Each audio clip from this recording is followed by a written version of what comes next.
It's Thursday night. It's 8 p.m. You know what that means. It's time for your Big Gold Belt Wrestling podcast. And luckily, we did not have to catch a flight all the way across the ocean to be here with you tonight. Many folks are still struggling with a hangover and jet lag from AEW All In Wembley Stadium. It is going to be the big topic of the night and the fallout of everything that happened in London last weekend. Get ready, folks. Buckle in. Your Big Gold Belt Wrestling podcast starts right now.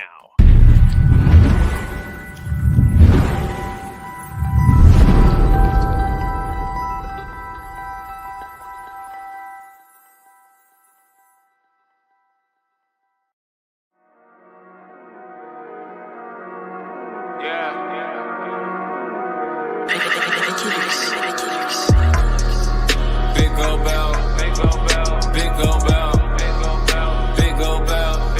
All I really want is that big gold belt, big gold belt, big gold belt, big gold belt, big gold belt, big gold belt. All I really need that big gold belt, big gold belt, big gold belt, big gold belt, big gold belt, big gold belt. All I really want is that big gold belt, big gold belt, big gold belt.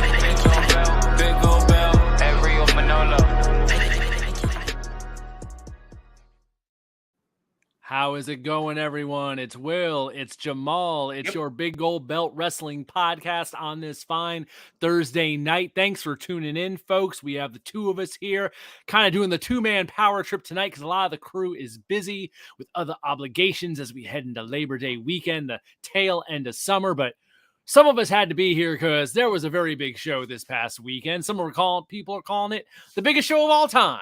I guess it's some all time. However you want to take it, biggest show of all time. So we're going to break that down to start things tonight, folks. Thanks for tuning in on your Big Gold Belt Wrestling podcast. So right out of the gate, AEW All In Wembley Stadium went down last Sunday afternoon, a nice daytime show for us folks here on the East Coast. And it was certainly a show. My opinion coming out of it was, well, that was a show. We had a lot of talk last week in the past few weeks about, I think our number one question going in that we talked about for a long time here on Big Gold Belt Podcast was, what was this show going to be? What was it going to look like? What was it going to feel like? How was it going to be presented? And now we have all those answers. We have all that in front of us, having seen it now. So out of the gate, first thing I'm just going to say is the thing that caught me off guard at the beginning of All In was show comes on, and take out the pre-show out of the equation. Show comes on, they had a quick little video. They played Bush Machine Head, I guess is a UK kind of tie-in. And then the show came on, cameras come up in the building, and really quickly we just went right to CM Punk and Samoa Joe. No big kind of like intro. The video was just very like, it felt like an opening of any one of their other pay-per-views to me, is what jumped out at me. And outside of the big crowd when it came on, it was like there wasn't that extra pomp and circumstance and sizzle that I would expect for a show that's supposed to be, going in, we knew the biggest show in their history, bare minimum. Now, biggest show of all time. I'm expecting, where's the extra bells and whistles?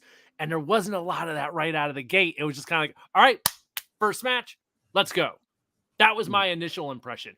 Jamal, when you first saw the show, what was your initial just taking it in?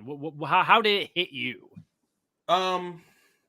Similarly, because I thought that it was missing a lot of the pomp and circumstance of bells and whistles. And then I realized that I wasn't watching a WWE show, because a WWE show would have, the stage, and we can directly compare it to Clash of the Casual. Even at that show in Wales, WWE didn't have an elaborate set, but what they did for it was have their jumbotron in the middle of the ring, above the ring, as a giant LED castle. Right. But there was something that gave the show a little bit more than just, oh, we're live in a place that we've never been live before. Let's go to the ring. There's a simplicity in that I do like and enjoy, in that once we get out, we can just get the fluff out of the way and go straight to the matches. But there are some moments, because history is being made when they say go, you want to soak that in a little bit, with some pyro or with whatever it is, and it's just like, it's not really that. And then, of course, the matches themselves, and we'll get to a few of those later on, but it's just like there wasn't anything about the show that really screamed, "This is big." And that's what we were talking about last week. Will this be Hogan versus Andre? Mm-hmm. Well, there wasn't a match on there that had that kind of gravitas. Will this be Hart versus Austin? Will this be Michaels versus Bret Hart? And you think of some of the biggest, TLC ladder match from WrestleMania 2000, Kurt Angle versus Brock Lesnar, Rock versus Hogan at WrestleMania in Houston, 19. I think. Hart versus British Bulldog the last time there was a show in Wembley. Right. Did any of these matches have that level? Whether you agree that the match is good or bad is not the point. It's just that before the bell rings, that was a statement match. What was that match on the show? Was it Joe versus Punk? Was this Max Friedman versus Adam Cole? I don't know what that match could have been, but I know I didn't see it. Something that was on that monumental, once in a lifetime. This statement match is what defines, not maybe not a generation, but it defines their time in the UK. Mm-hmm. And I don't think AEW has really ever done that, because even at Grand Slam, and I've went to the first two, and I'm not going to go to this one this year, but I went to the first two, and it was just like, I'm here because of the building. I'm here because this is physically the biggest show they've ever done at 21,000-ish. They've never had this many people watch their product live before. Once you take that out of the equation, what do you have? Oh, you have a Dynamite. And then you have a 2-hour Rampage afterwards. Once you take that out of the equation for the All In pay-per-view, oh no, it's pay-per-view. Like, cool. If you take out the crowd, it's just a pay-per-view. Probably a better than average pay-per-view, but it's just a pay-per-view. And then, of course, there are some things that you could nitpick about. The fact that, one of the shortest matches, the shortest match on the main card was the women's match, and it was the only women's match on the card. Right. Why? I would have liked to have seen more UK indie talent there. I would have liked to have seen. There's a lot of things that I would have liked to see to make the show better, but these are the things that we knew going in. We knew that it wasn't going to be a lot of that. But as far as the show itself and the gravitas that it has, it was really lacking. But I think that maybe by design on AEW, which is more of a wrestling first type of promotion, even though they are definitely leaning into the ingredients of sports entertainment a lot more now. Because God only knows that main event, and we'll talk about that in detail a little bit, that was heavily sports entertainment. That was basically a women's match. It was an NXT main event a la Gargano and Ciampa. It had all all the drama, all the dialogue, just right. If you were into that style of match, then you were loving it. And if you aren't into that style of match, and it was not for you then. It was not for me then. Yeah, it was not for me either. That was, I wasn't expecting so much. It hit me like a ton of bricks. I was like, this is all the matches they were doing in NXT before they rebranded that I was not into. It was that main event scene all over again is what I was feeling. But according to the ratings, the whole melodrama of MJF and Adam Cole being friends, I don't know, it's working. So for their audience, hey, who am I to judge? If that's I don't know if it's working, but I do know that it's not hurting them. Right. It's not like people are actively turning it off, but it's not like bringing more out to the product. Yeah, that might be the best way to put it. The way I looked at this show when I was watching it, I had it on, and there's some matches I didn't quite see. I was watching it here and there throughout the day on Sunday because it went a good with the pre-show. It went a good 5 hours. We know these AEW shows are always going to be long. It was done right at 5:00 Eastern. Yeah. I thought it was actually pretty good that they ended the main show in the 4-hour time frame instead of going wicked late. I was kind of surprised. I was expecting it to go a whole nother hour going in. I was thinking I was going to be like 6:00 before it's done. So I was kind of pleasantly surprised in that respect that it wasn't as long as I expected it to be. God, yeah, the thing that got me about it, the card overall, was I thought they did do a good job of, you had a good mix of different styles of matches. You had Joe and Punk open. Then you had, the Elite out there doing their whole style of thing with all the moves. You had the Stadium Stampede in the middle of the show doing the deathmatch spots and all that and all your big stunt things. And then you had the women after that. You had the 6-man towards the end there. And then, of course, the main event with all the melodrama. I thought they did a good job of spacing out the different styles of things they had on the show. And to me, you mentioned it being, when you take away all this stuff, it's kind of like another one of their pay-per-views, another episode of Dynamite. It felt a lot like that to me. And so in that respect, I was like, at the end of that show, I was like, if you're into what AEW is doing, if you're already a fan of their product, if you're into what they give you, they gave you more of that. They absolutely delivered on giving you what they've been giving you recently. And if you're into that, I'm sure you were into this show.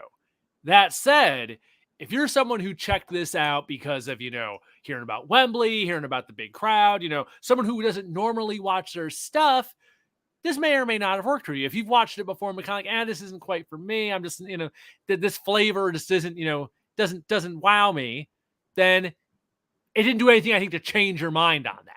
It was exactly what you would expect to get from them. There wasn't anything. I didn't come out of that show feeling like, you know what, I need to start watching AEW every week.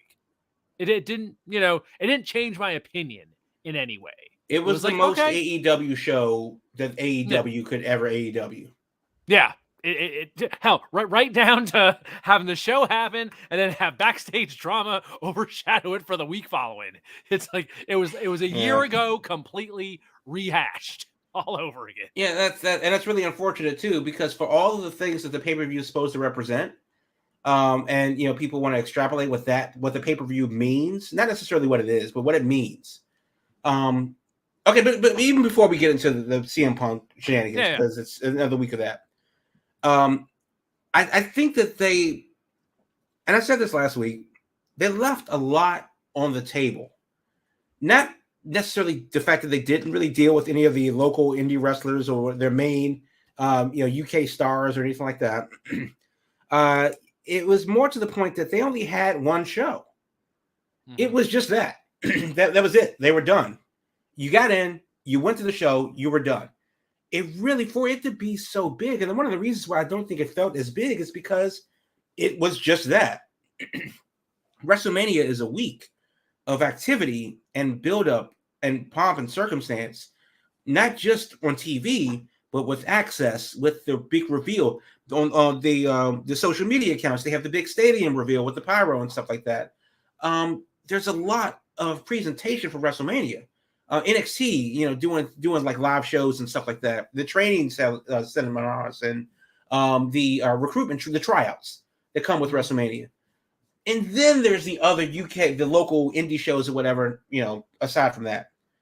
SummerSlam is getting to be the same way. Royal Rumble is getting to be the same way again, where it's not just an event, it's a weekend.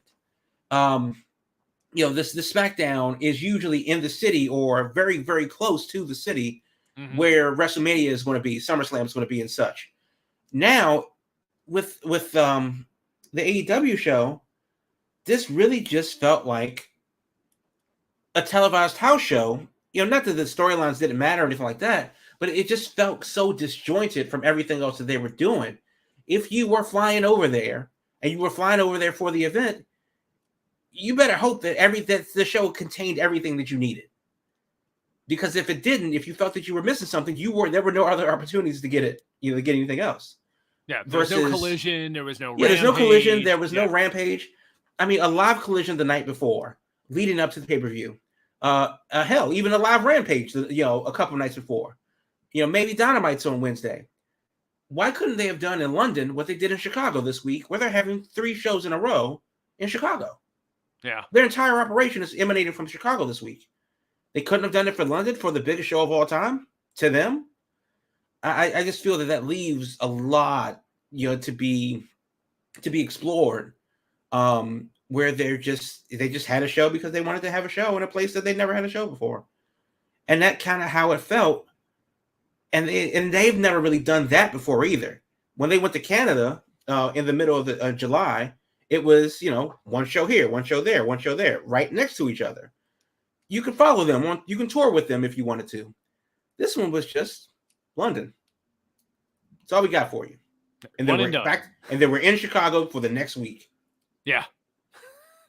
So I hope when they do it next year, and next year's already been announced, August 24th or something like that, next year, I hope that they invest more time into the UK or Europe in general, but I hope they invest. Give me a reason to go stay with you for a week, AEW. Give me more than one show in London. Yeah, and I think they're going to have to, because this show, as we talked about last week, I think it was we know it was.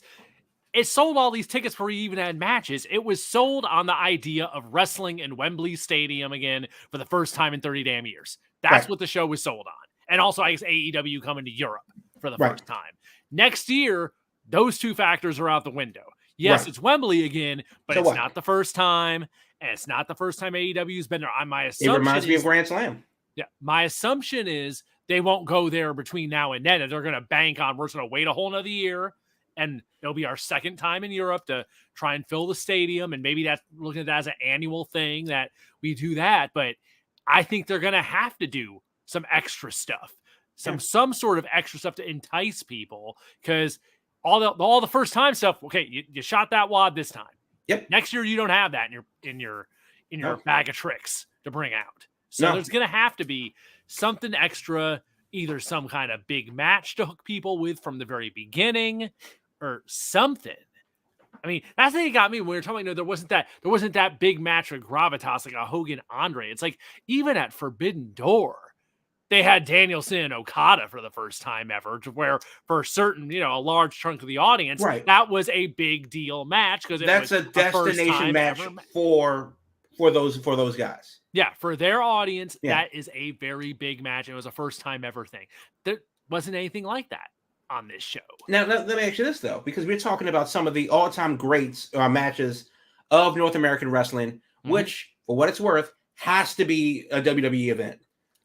But even still, I give you WCW. I give you some ECW stuff where, like, if they said Goldberg versus Hogan in 98, right, or if they did Starrcade 01 again, unfortunately, God rest his soul, but there's some WCW matches that are like, nah, I need to be in the building for that match. Right. Does AEW have the roster to pull off something like that? Because with a lot of those other matches that we're naming them on the strength of what it was, and then of course the longevity afterwards. It's Hogan Andre for a reason. Yes, it was that big then, but it's bigger now because it was that big then.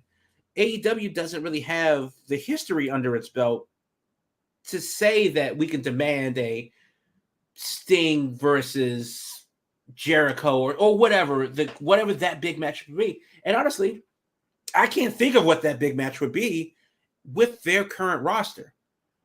What match would that be on their current roster that would make you fly to London for?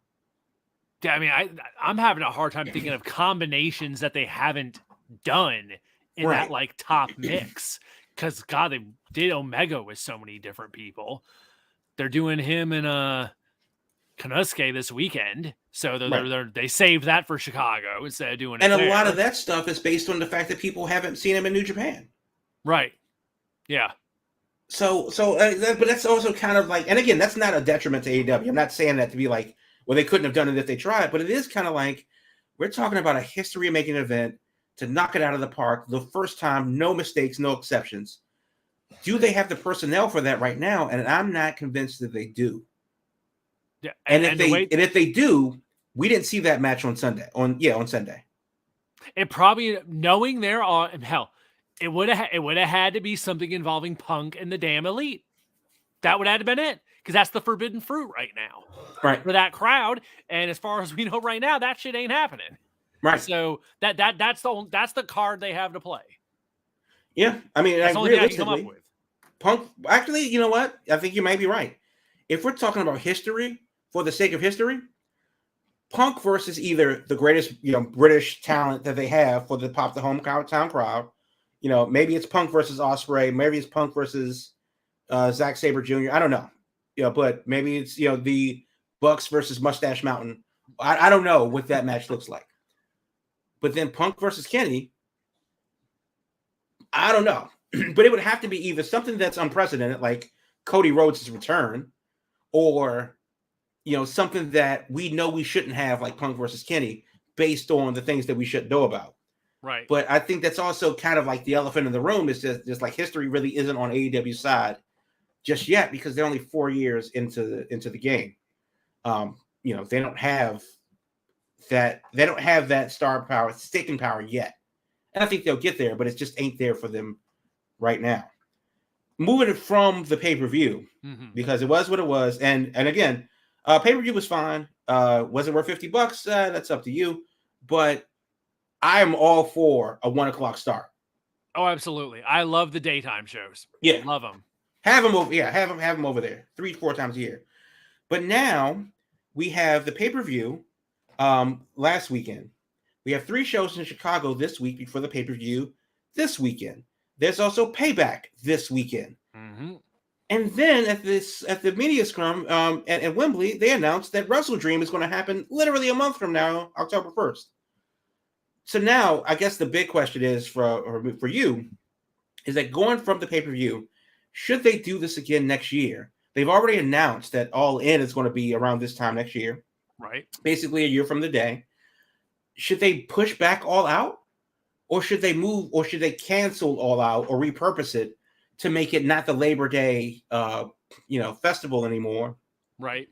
And it's not like they lower the shows because they've canceled, Elevation, they canceled Dark. They can pivot.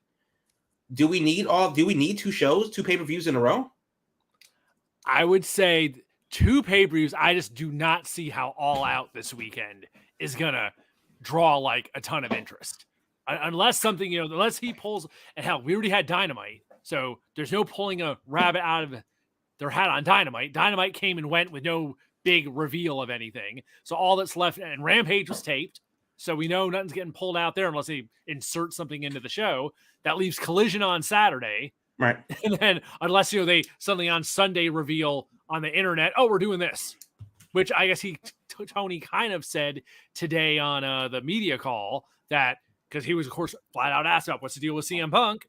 Is he, is he out? Is he in? And he's like, well, I don't, at this point, I cannot say, I'll let you know by Sunday. So he could not commit to anything involving him, but he also wouldn't rule him out either, which was interesting. Now, what do you think this investigation is that they're doing?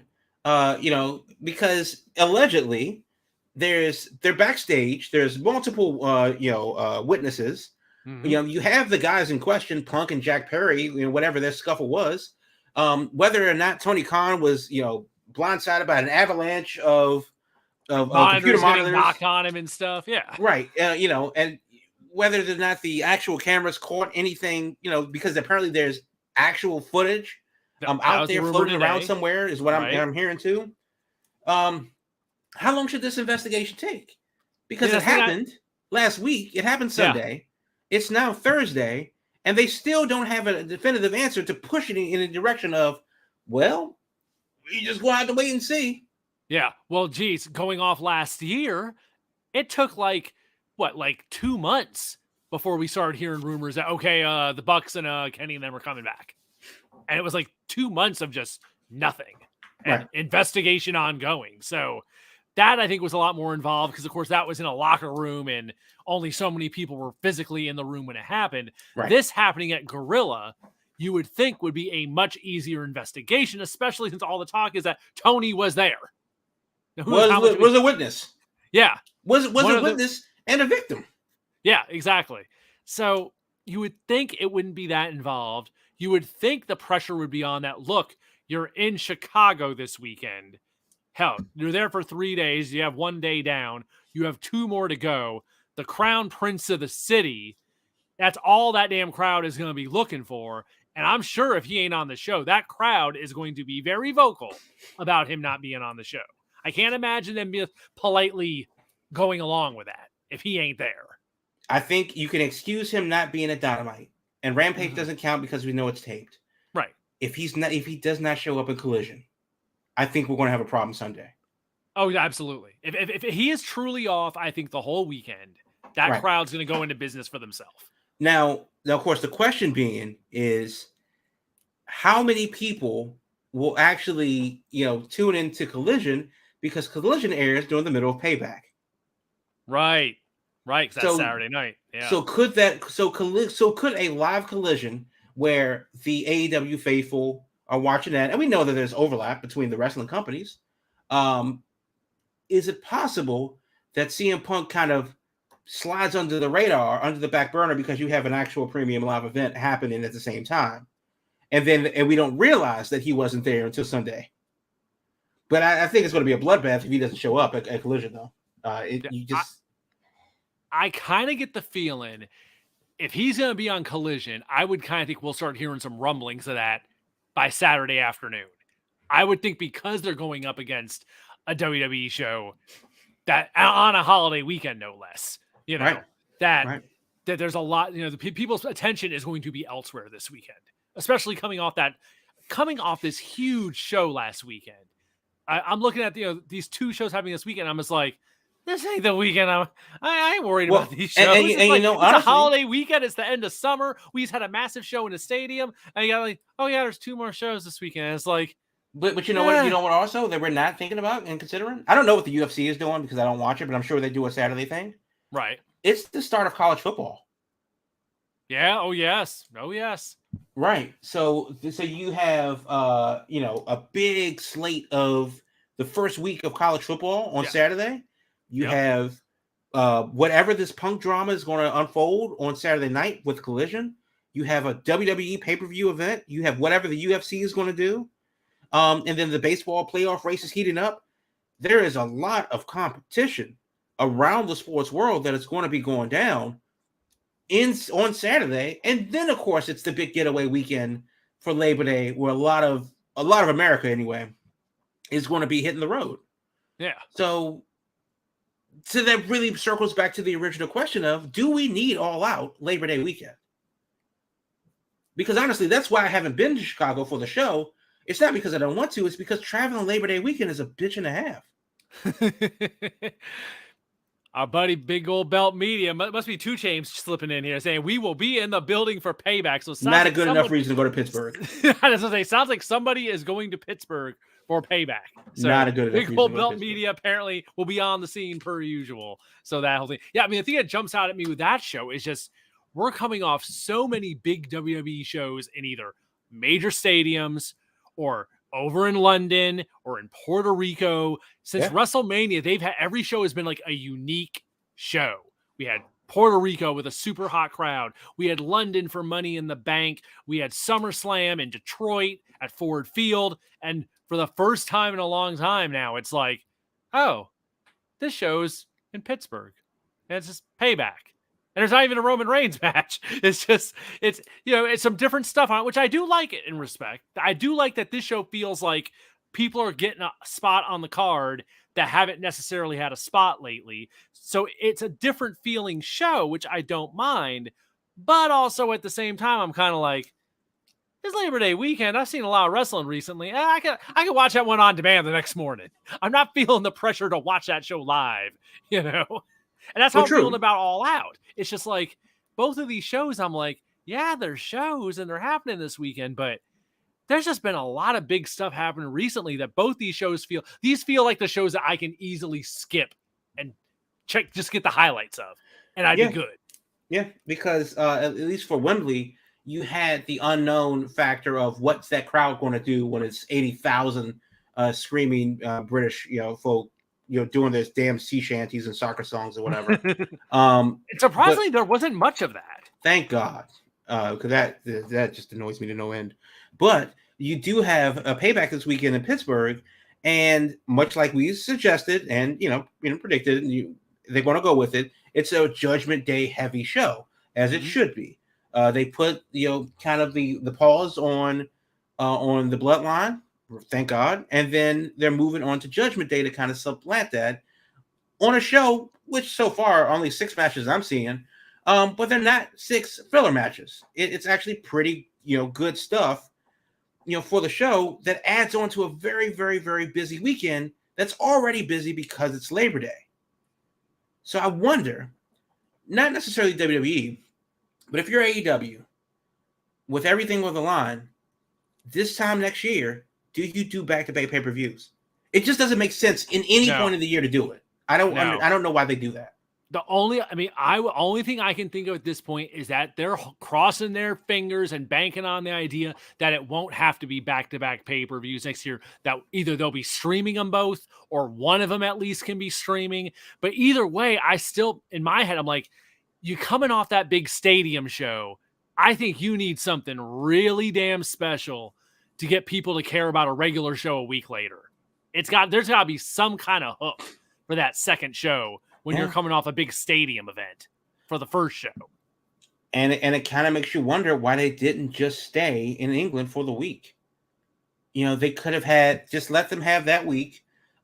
They've said All Out is a Chicago tradition. Well, we've heard that plus a couple places were going to be a traditionally based show. Still waiting for my pay-per-view in Baltimore. Not going to happen. So it's a main roster NXT takeover. That's kind of nailed it right on the head. Yeah. It kind of is. Yeah, pretty much. Oh my god. But either way, I think for the show was what it was, but it wasn't what it needed to be an all-timer. Now, granted, if you liked it, you liked it, and there was a lot to like in it. But it's just that it's been such a chaotic week that nothing really had a chance to breathe. And to be honest with you, the Punk stuff notwithstanding, All Out wasn't big enough to overshadow anything that came after it. Because we have another pay-per-view this Sunday. Yeah. It's too much of a good thing. Yeah, let's do this. Let's hit halftime since we're about halfway through our show. We'll come back with the indie spotlight, and we may have a couple more thoughts on All In, All Out, Payback, and all that. And then we got some other topics to get into. We got to talk about Mercedes Moné because she was in the crowd. In the cheap seats. And I know but she was there and she was shown on camera. So something seems to be a brewing. We will talk about that and a couple other things in the second half of the show. Thanks for being with us, folks. Stay with us. Your Big Gold Belt podcast will be back right after this. Are you a fan of all things media? Are you a fan of professional wrestling and sports? Then you need to check out Big Gold Belt Media. We're the ultimate destination for all things entertainment and media, with the latest news, interviews, and analysis from the world of the aforementioned entertainment realm. Our team of dedicated journalists and analysts will bring you exclusive content that you're not going to find anywhere else. And we're not just an online destination. We attend live events, conventions, bringing you behind-the-scenes access and exclusive content that you're not going to find anywhere else. Plus, you can show your support for our brand by subscribing to our Patreon, patreon.com/BigGoldBelt. Join the Big Gold Belt Media community today and stay ahead of the game. Follow all our social media platforms at Big Gold Belt for the latest updates and exclusive content. Whether you're a diehard wrestling, sports, nerd culture fan, or just a casual like some people, Big Gold Belt Media has everything you're going to need to stay informed and entertained. So what are you waiting for? Check us out today at BigGoldBelt.com. That's BigGoldBelt.com. Yes, indeed, folks. Thanks for being with us here on your Big Gold Belt Wrestling podcast. When we come back from the half, we always like to check out what's going on with the indies. So here's Jamal with this week's Big Gold Belt Indie Wrestling Spotlight. Yep, and the spotlight this week is on Chicago because we know that AEW is going to be rolling in from Heathrow Airport into O'Hare, and they're going to get some shows this weekend because we have Dynamite, that was last Wednesday. We have Rampage, which will air Friday. Collision, which will air live Saturday, and then, of course, the big pay-per-view at the United Center on Sunday. Cool. Should have happened in London, too. But on the indie side of things, AEW, they have a show that's actually right now in the Berwyn Eagles Club, but no worries. It'll be on High Spots TV. You can check that out either, as soon as we end, because, don't put us in the background. But you can check them out later on highspots.tv. That show is The Art of War. Live in Chicago tonight. Tomorrow night, you have, September 1st, you have GCW. They're doing a show this weekend. It's called Say You Will, and that's going to be out in Hoffman Estates. And then Effie's Big Gay Brunch 7, that's Saturday, September 2nd at noon at the Grand Sports Arena at Hoffman Estates. You can get those tickets on Eventbrite. Just search GCW. You can also check GCW out on their social media, Game Changer Wrestling. But it's a lot of wrestling happening throughout the weekend. Not just the things with AEW, but we got GCW too. We got AEW going on happening right now on HotSpots.tv, and that's the Indie Spotlight for this week. Awesome. Other shows happening in Chicago, folks. So those of you traveling out there, definitely other stuff to get into this weekend with All Out happening, Payback happening in Pittsburgh. Who knows what else? But yeah, geez, there's that I think is the biggest thing coming out of that show, out of Wembley, is just all week. All I really saw about it coming out of it was two things. The crowd, of course. The big crowd announcement, the biggest paid crowd of all time, that was, the big focus and still being talked to till to today. And that topic has not died down any. And then, of course, the CM Punk drama. That's it. That overshadowed the whole show. I mean, it's funny because going into it, we talked about last week that it really seemed like there was a whole lot of people that all they cared about on this show was not the show. It was what the attendance was going to be. And here we are a week later, and that still seems to be the case. Yeah. So many people just care about that stat. I really don't hear much chatter about the wrestling. No. I don't hear much chatter about, yes. There are those that are very invested in it. But by and large, a lot of the chatter, a lot of the things that are trending, when you look at the trending topics in wrestling, on Twitter specifically, it's about Tony Khan. It's about CM Punk. It's about Shattered Glass. These are the words that are trending. And again, everybody out there, they had a hell of a match. They went out there and did their thing. But unfortunately, it's being overshadowed by a lot of other things. And honestly, Mercedes Moné being in the crowd, in section 2 million. I don't know why she wasn't sitting closer, but okay, that's a different problem. But I'm not even hearing a lot on her showing up, attending a live wrestling event, being known to attend that event. It's not like she was in the crowd like Waldo. They had a graphic for her. They knew she was going to be there. And she was fully done up as Mercedes Moné. She was it was clearly coordinated to her. She wanted to be seen. She was not, hiding out in the darkness. This was not Bayley showing up at her match in New Japan, where Bayley was in the crowd, like, kind of in a hoodie, like, or Britt Baker showing up at Adam Cole's match in NXT. Yeah, exactly. There's a difference, especially when there's a graphic made and everything, and there's stuff clearly afoot with Mercedes Moné and AEW. Now, it did come up in the post-show press conference. Of course, some people had to ask, and Tony kind of, sidestepped it with, hey, she's not cleared right now. She's not cannot compete at this point. And I guess they even started talking about, what about Wrestle Dream? Because there was talking about, will there be New Japan involvement with Wrestle Dream, since it's supposed to be a Antonio Inoki tribute show. And he's even already went out and said that I don't think she's going to be cleared by then either. But hey, you showed her on TV. You had a graphic for her. So to me, it feels like when the time comes, there's probably going to be at least a match. There's going to be something. As far as I know, she's still under contract in New Japan, as where her deal technically is with New Japan. So I'm guessing they're going to do something together. I don't see it being anything extensive. I suppose that could change with the idea that, with this Hollywood strike going on now, suddenly even people like John Cena are like, hey, I'll do 2 months with WWE. I got the time, so that might be the wild card here, that a lot of people that had projects in Hollywood now suddenly are like, oh, I need something to do. Right. Maybe, check out this wrestling stuff. So the difference with her is the injury thing. But yeah, John Cena doing 2 months on SmackDown coming up. That was out of nowhere. And I'm like, oh, I wonder if that would be happening otherwise, but I have a feeling it wouldn't be. I think that's really because of the strike happening. Otherwise, I think he'd just be making a couple appearances here and there. Right. Mercedes, I'm kind of thinking the same thing. But I guess the big question here is, can her and AEW help each other? Is there something really in it for her to show up in AEW for a match or two?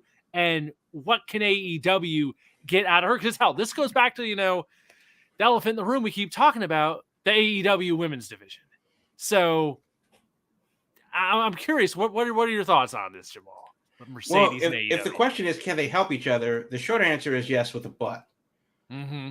Can they help each other? Well, yeah, but does Tony Khan want to see the time to develop the women's division in a way that would make anything that she does meaningful? Because it's not that there's not a devoid of talent in the women's division. It's just devoid of time.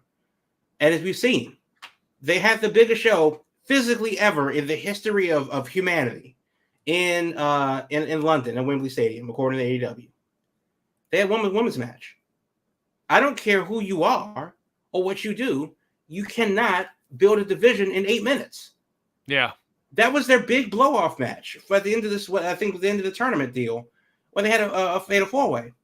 They had 8 minutes for a four-way match. I mean, it's now granted, matches didn't exactly go too much over 15, but that was the shortest match on the main card, by a lot. How do you build a division off of that? So no, I do think they can help each other if they give the time to do so. Now the question is, if they're given the time to do so, do they need her? Because maybe she is a talent that is there, but there's such a stigma on the women's division. I don't know if she's a big enough name to resurrect the division by herself. And even if she is, that's what CM Punk is there for, right? And we know how well that worked out. She would have to be the CM Punk of the women's division for her to dig that thing out of the sand. And as we've said before, Punk was brought in to be that guy. Oh, yeah, yeah, they gave him his own show. They gave the SmackDown of, he was The Rock. They gave him his own show.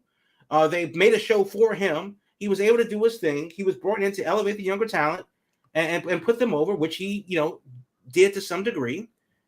And now we see the resentment. We see everything else about that's come out. Why would Mercedes be any different? She's clearly the biggest name that they got.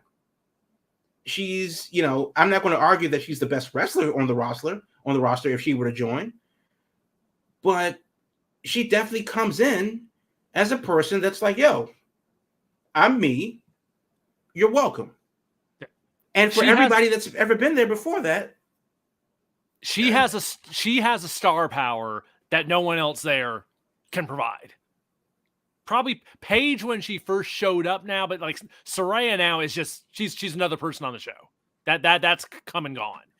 And that's the thing. They don't have the track record to make me believe that Mercedes would still be Mercedes after a month.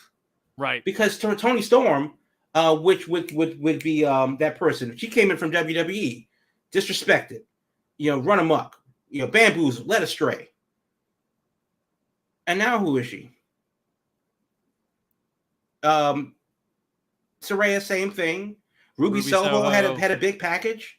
When she came in, the Runaways lost and Yeah. Our guy 6'8" Jake says absolutely mutually beneficial. And I think it really comes down to this. I think it can be mutually beneficial. Sure. But like you've said, it all comes down to Tony's got to invest the time. And I think the big key here is going to be Mercedes, much like CM Punk, I think is one of the few people that will be like, look, if you want me, you're going to have to give me some stuff. And it ain't going to be about money. It's going to be about, I want a platform. I want a stage. This needs to be worth my while, right, for me to come in and do this. I think she's going to be, I would imagine to get her in there, she's going to be able to cherry pick the match that she wants. I think that's what it's going to come down to get her. Now, here's the thing, though. So her star power notwithstanding, why would they treat her any differently than they treated Jade? Yeah. Yeah. Now, again, I'm not arguing for her wrestling ability. Because, Banks is the more experienced wrestler by many years. Jade is still, working through her first 5 years of the business. And Jade was coming in as a rookie. And Jade was coming in 100% as a rookie. Like, literally, her second match ever was on Dynamite. Yeah. But the star power, Jade has done a lot to elevate the women's division. And at almost at every turn has been rebuffed. And then, now look what she is. Why I have no reason to believe or have no faith in AEW ability to let Mone continue to be the star, which will cause resentment amongst the women that have been there since day one. But either this turns into another CM Punk hate fest, How dare you bring in this outsider? She doesn't belong here. You can't sit with us. But then they couldn't even get what they had working for them to sustain. They did it with Jade. Granted, Statlander got hurt, and that's unfortunate. They couldn't get Rosa got hurt. That's unfortunate. But what stars have they been able to blossom since then? Who do they have? And that's also a thing too. Who does Mercedes have to work with? Yeah, well, what would be the match that she would? I mean, God, do you think they just Sky Blue? I mean, you think they bring her to her and the dentist? Oh boy, I mean that does nothing for me. Right. But as far as like their biggest homegrown kind of star, as far as like their crowd goes, that's probably the match that they would go. They would gravitate towards. Right. Because realistically, the match would be Mercedes versus Athena. Right. Because that's not because that's a match we haven't seen before. That's just because Athena is probably the best women's worker on the roster. What she's been doing since October, when she had her heel turn, has been absolutely fantastic. Unfortunately, it's in Ring of Honor, and people aren't climbing behind the paywall. Yeah, it is what it is. But Athena's absolutely been fantastic. But do we need Athena versus Monet? I can't see that being the marquee match. Right. For a number of reasons. Yeah. But that would be on paper the best match. If it were equatable to numbers, that would be the match I would want to see the most. Yeah. But you don't sell the match that you could have had. I'm sure they've faced each other in NXT, but that's not a match that you sell anymore. So then what is that? What's the money match that brings her into the company? Let's say that she is ready by October, Wrestle Dream, October 1st in Seattle. What's her debut AEW match? I don't know what that is. Her celebrity's bigger than that entire roster. I mean, in some ways, that ain't a lie. She got Disney money. Yeah, exactly. When you got Star Wars figures and wrestling figures in the same toy aisle at Target, that says a lot. That says a lot. You know? It transcends wrestling at this point. We've discussed that before. Right. Yeah, I mean, God, I'm thinking because her and Ruby Soho wouldn't be a big deal. Her and Saraya wouldn't be a big deal. No. Like, God, yeah, there's nobody else on the roster that they have enough faith in to carry a feud like that. Yeah. Because from a wrestling standpoint, Mercedes versus Deeb, I would pay money to see. I would be there in the building for that. Mercedes versus Athena, I would be in the building for that. Mercedes versus Emmy versus Nyla Rose, I would be in the building for that because on paper, that's the wrestling match I want to see. You can't sell that match. That match on the marquee doesn't equate to what I see on paper. And it ain't, maybe, you know what? If she weren't injured, Jamie Hayter. Oh, that's the match. Yeah, I mean, honestly. But how long did it take us to think of that because she's injured? Right. She's been off the face of the planet. I mean, yeah, that would be the match. That would be the match. In a perfect world, they both get healed up in time. And that is the match you do. And to be honest with you, that might be the match you wait for. I don't know how long Hayter's going to be out. I don't know how long Mercedes is going to be out. But if they can come back within a month of each other, that might be the match you wait for. Yeah, maybe bring her in. Maybe have Mercedes do like, a first appearance, like a tune-up match, before, just for the sake of she's available and you can get her. And then immediately you go to, boom, you have her come in, she gets a win, then that is the match. Or assuming that they're both healthy at this time, you started off in New Japan. Yeah, I mean, that's where she's under contract. We got to remember that. Yeah, I mean, she is not going to be getting the All Elite graphic. She is signed to New Japan. Send Hayter. She got hurt. Send Hayter to Japan. Start to kick the promo off. Have it finish us Forbidden Door. I totally agree with the idea that her wrestling in AEW is checking a box. I think that's what this, since she's left WWE, that's totally why I thought this whole thing is bad. Just she's doing what she wants to do in the meantime while she's pursuing her Hollywood stuff. Wrestling by no means is her top priority anymore in my mind, and that's perfectly fine. Yeah. There's nothing wrong with that. Not even so, hey, I want to do this match. I want to do this match, and then I'm gonna be busy for 3 months working on a movie, so no wrestling then. But when I can here and there, it's cool. Yeah. Now, some people I'm sure would have issue with that, but I absolutely don't. That's hey. No, the rent's due tomorrow, so yeah. That's when you okay. when you got Disney coming for you, when the mouse calls, you answer, and that Exactly. becomes your top priority. Exactly. It is what it is.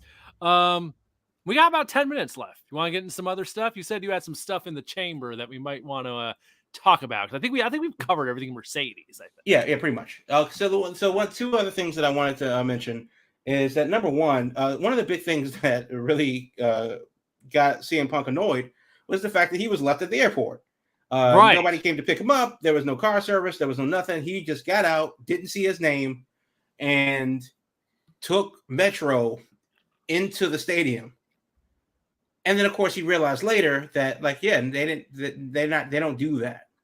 That was interesting to me. I was shocked.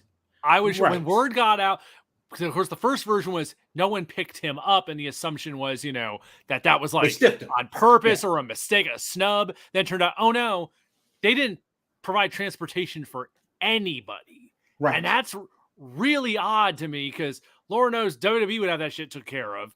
Hell, in Japan, you go over, they'll have a bus waiting for you. Right. And, like I said in our group chat, it's like, you go to you get booked by any darn indie anywhere. Part of the deal is they're going to have somebody is going to be meeting you at the airport to take you where you got to go because they don't want to pay for a rent-a-car for you. Someone's going to be there to pick you up. It's going to be some random person, but still, they're going to get somebody there to get you and take you to the building.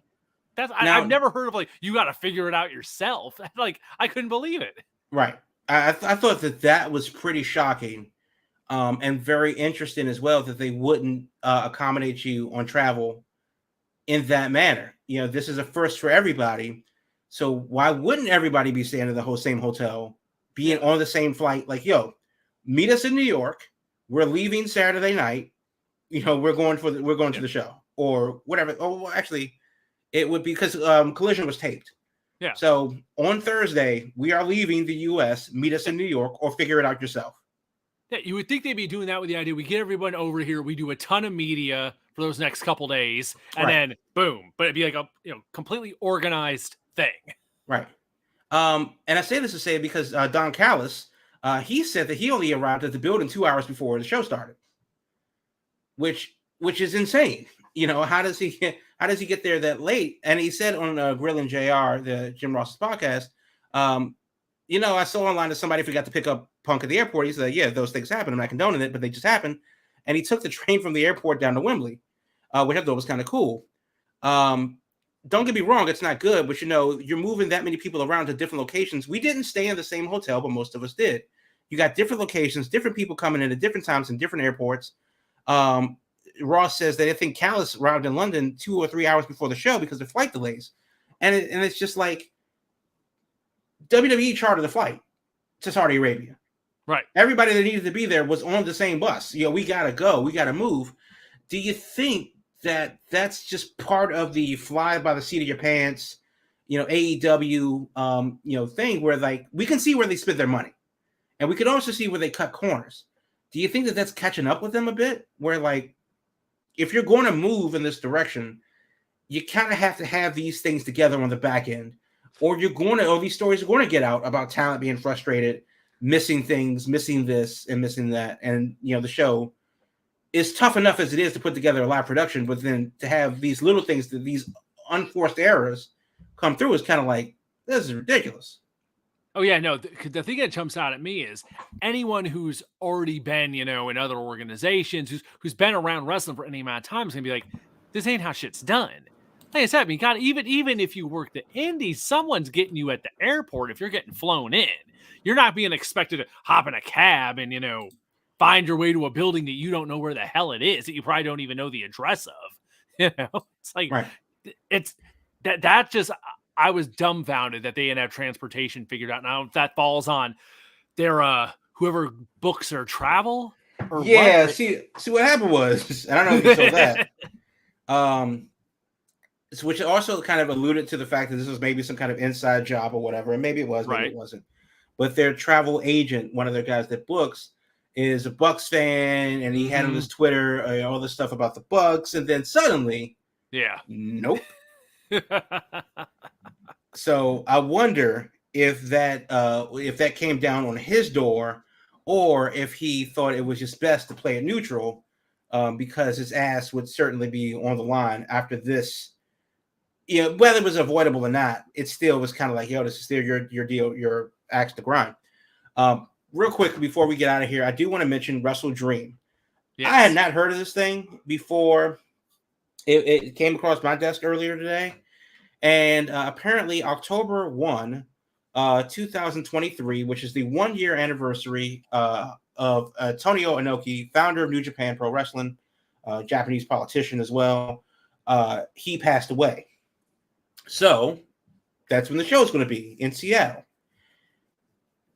Now, the thing is that tomorrow is September 1st.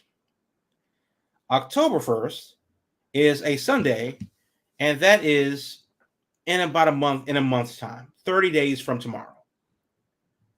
You had 2 pay-per-views in a week, which are what they are. You have another pay-per-view.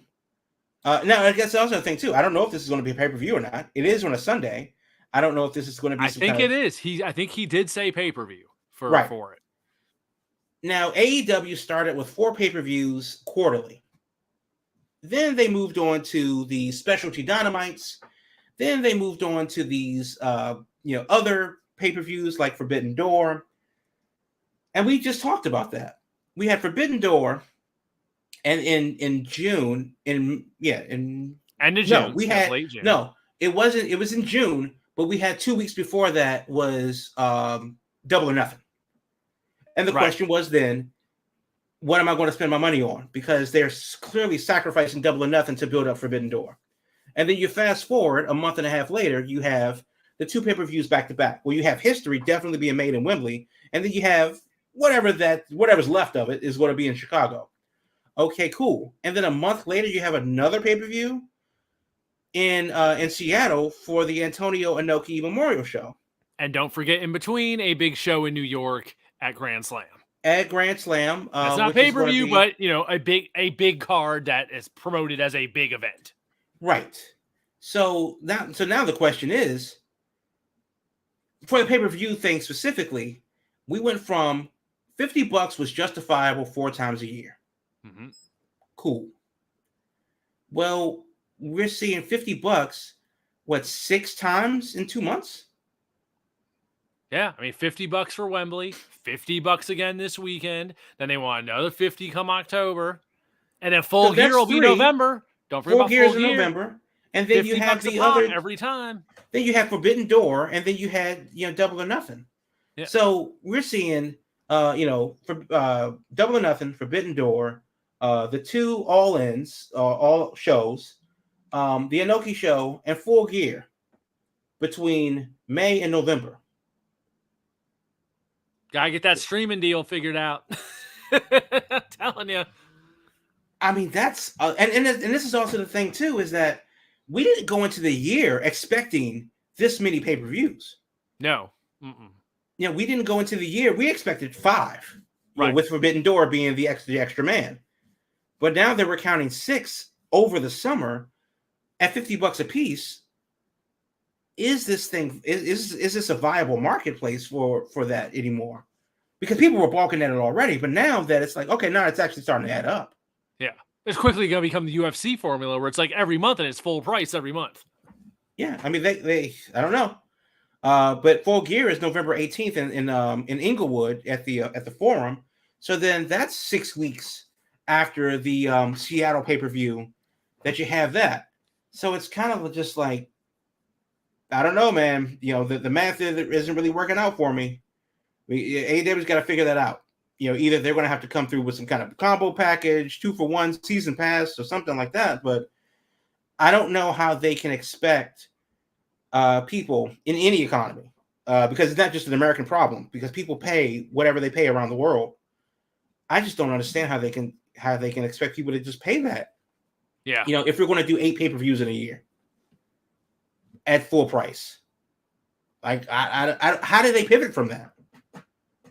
The only thing I can think of is that they are crossing. They're hoping to transfer into a streaming deal. Once, there's all this talk about Max getting into, live events or starting up their CNN stream on there. And Lord knows that's the carrot that's been getting dangled forever. Them getting on Max. I'll believe it when I see it, because I still maintain if there was interest in them being on Max, it would have happened a long time ago.